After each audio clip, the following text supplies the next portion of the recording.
সত্যি মিস্টার ধরা, আপনি এদের আশ্চর্য সহবাস শিখিয়েছেন।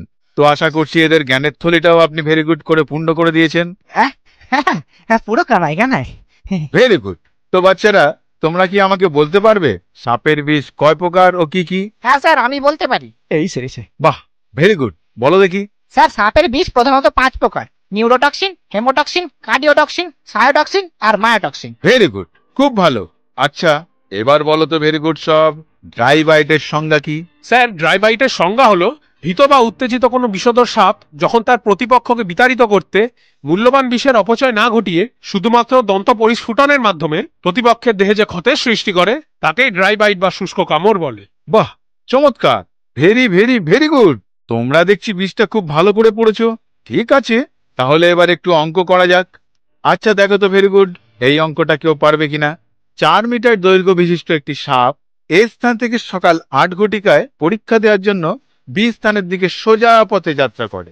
এ স্থান থেকে বি স্থানের দূরত্ব 50 কিলোমিটার। পরীক্ষার সময় সকাল 10 ঘটিকা হলে কত গতিতে গেলে সে নির্দিষ্ট স্থানে পরীক্ষা দিতে পৌঁছতে পারবে? বাহ, তুমি পারবে। এই সেরেছে। না না স্যার, ওর নাম দাঁড়া, সো মাঝে মাঝে এরকম দাঁড়িয়ে যায়। পড়াশোনার নাম শুনলেই ঝাপটা। না স্যার, অঙ্কটা আমি পারবো। স্যার, যদি অঙ্কে দেওয়া সময়সীমার মধ্যেই সাপটাকে পরীক্ষা দিতে যেতে হয় তাহলে নিঃসন্দেহে সাপটা ফেল করবে। কারণ সাপ কখনোই সোজা পথে যাবে না, এঁকে বেঁকে যাবে, হয়তো পথও হারাবে। এ স্থান থেকে বি স্থানের দূরত্ব 50 কিমি, তাহলে 2 ঘন্টার মধ্যে তাকে সকাল 10টায় বি স্থানে পৌঁছতে হলে তার গতিবেগ 25 কিমি পার আওয়ার হতে হবে। কিন্তু আমরা জানি সাপের সর্বোচ্চ গতিবেগ 20 কিমি পার আওয়ার হতে পারে। ফলে স্পষ্টতই 2 ঘন্টা সময়সীমার মধ্যে ওই পরিমাণ দূরত্ব অতিক্রম করা সম্ভব নয়। অসাধারণ, অবিশ্বাস্য, ভেরি গুড।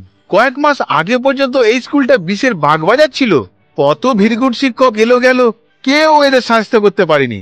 কিন্তু এই কদিনে আপনি ভেরি গুড কি করে যে স্কুলের ভোলচাল পাল্টে দিলেন, আমি তো কিছুই বুঝতে পারছি না। হ্যাঁ স্যার, আমিও বুঝতে পারছি না। আরে এটাই তো হয় ভেরি গুড। যারা নিজের কাজে দক্ষ তারা কখনোই তাদের দক্ষতার দৈর্ঘ্য বুঝতে পারে না। তবে আপনি যা নিজের শিক্ষকতার ভেরি গুড পরিচয় দিয়েছেন, তার জন্য আপনাকে আমি উচ্চ পদে নিয়োগ করে আপনার মাইনে বাড়িয়ে দিলাম। আর হ্যাঁ, আরেকটা ভেরি গুড দায়িত্ব আপনার হাতে তুলে দিলাম। কি কি দায়িত্ব স্যার? সেরকম কিছু নয়, আপনি শুধু স্কুলের নতুন সেক্রেটারির জন্য একজন যোগ্য ভেরি গুড সাপের নাম শুধু আমাকে রেকমেন্ড করবেন। কারণ মিথ্যে অভিযোগ করে আমাকে এবং স্কুল অথরিটিকে বিভ্রান্ত করার জন্য আমি মিস্টার লাউডারকে সেক্রেটারি পদ থেকে বরখাস্ত করছি। এই চিঠিতে সব ভেরি গুড করে লেখা আছে। দয়া করে এটি মিস্টার লাউডারের হাতে তুলে দেবেন। নে ধর, আজ থেকে তুই আমাদের স্কুলের সেক্রেটারি। সেটা নয় হনু, কিন্তু আমি কি পারবো? আরে আমি আছি তো, তোকে সব শিখিয়ে দেবো। তুই শুধু ছেলেগুলোকে ঠান্ডা করার বিদ্যাটা আমায় শিখিয়ে দে ভাই। ওরা তোর দ্বারায় হবে না, আমাকেই মাঝে মাঝে দাওয়াই দিয়ে আসতে হবে। তা কেন আমার দ্বারাই হবে না? কেন কেন হবে না? কারণ কাঁটা দিয়ে কাঁটা তুলতে হয়। একেই বলে বিষে বিষে বিষক্ষয়। কি বুঝলি? বুঝলাম।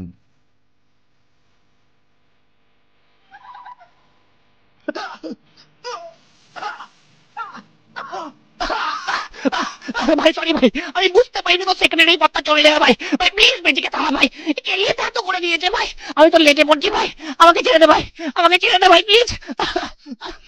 ঠিক আছে বেজি, মামুনসের নাম করে কালাস্তাকে মুক্তি দিয়ে দাও।